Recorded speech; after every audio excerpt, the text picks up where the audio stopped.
Hi guys. तर बसमध्ये बसल्यानंतर आम्ही एकदम रिलॅक्स झालो. मी जयेशला राहायला जागा पकडून दिली. ते बसलेले आहेत, जे झोपलेले आहे थोडंफार. मग नंतर आमच्याकडे कंडक्टर आले, त्यांनी तिकीट घेतलं. बरं, तर तिकीट 576 होतं. मला वाटलं हाफ तिकीट असते बसमध्ये, पण ह्या बस स्लिपिंग कोच असल्यामुळे माझं फुल घेतलं. बरं, आणि जयेशचं अर्धं. 576 रुपये लागले आम्हाला तिकीटला. त्यानंतर बराच वेळ बसल्यानंतर तिथं हळूहळू गर्दी जमा झाली. बरं, खूप लोक येत होते. जालना थोडा क्रॉस केला तर खूप जास्त गर्दी जमा झाली. काही लोकांना जर जागा नव्हती तर ते खाली पण बसत होते बसच्या त्याच्यावर. तर मग आहे ना, त्यानंतर हे बघा, खूप सारे लोक खाली बसतात. आणि राजला मी नाही का नंतर पलीकडे पाठवून दिलं. मी अलीकडे राजच्या जागेवर बसले, कारण की राजूंचे खूप भांडणं करत होते.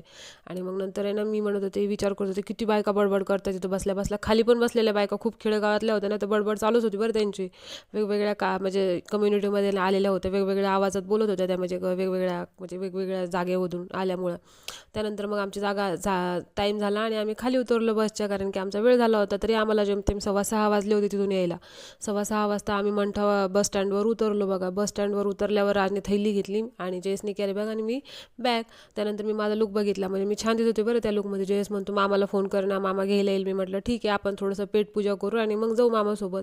मग आम्ही खूप सारं पुढं आलो बरं, पायी पायी. बस स्टँडवरून बाहेर आल्यावर आम्ही 2-3 ठिकाणी विचारलं. आम्हाला रस प्यायचं होतं बरं, मंठाचं एवढा भारी लागतो ना, पण ते दुकान बंद होतं. त्यामुळं मग आम्ही पुढे आलो. पुढे आल्यानंतर आम्ही ज्यांच्याकडं म्हणजे एका व्यक्तीला विचारलं की बाबा कुठे म्हणून चाट सेंटर इथं. मग त्यांनी सांगितलं की पुढे ना एक शिवाजी महाराजांचा पुतळा आहे, तिथे जा तुम्ही खायला. मग आम्ही शिवाजी महाराजांचा पुतळा शोधला. बरं, गावाकडे 6च वाजले होते, पण अंधार खूप प्रॉपर पडला होता, कारण की गावचं वातावरण असल्यामुळे. मग आम्ही चाट सेंटर शोधलं, तिथं खात बसलो. त्यांना भेळ आणि पाणीपुरीची ऑर्डर दिली. तोपर्यंत मी अमोलला फोन केला, अमोल मला घ्यायला आहे. अमोल म्हटलं ठीक आहे दीदी, येतो.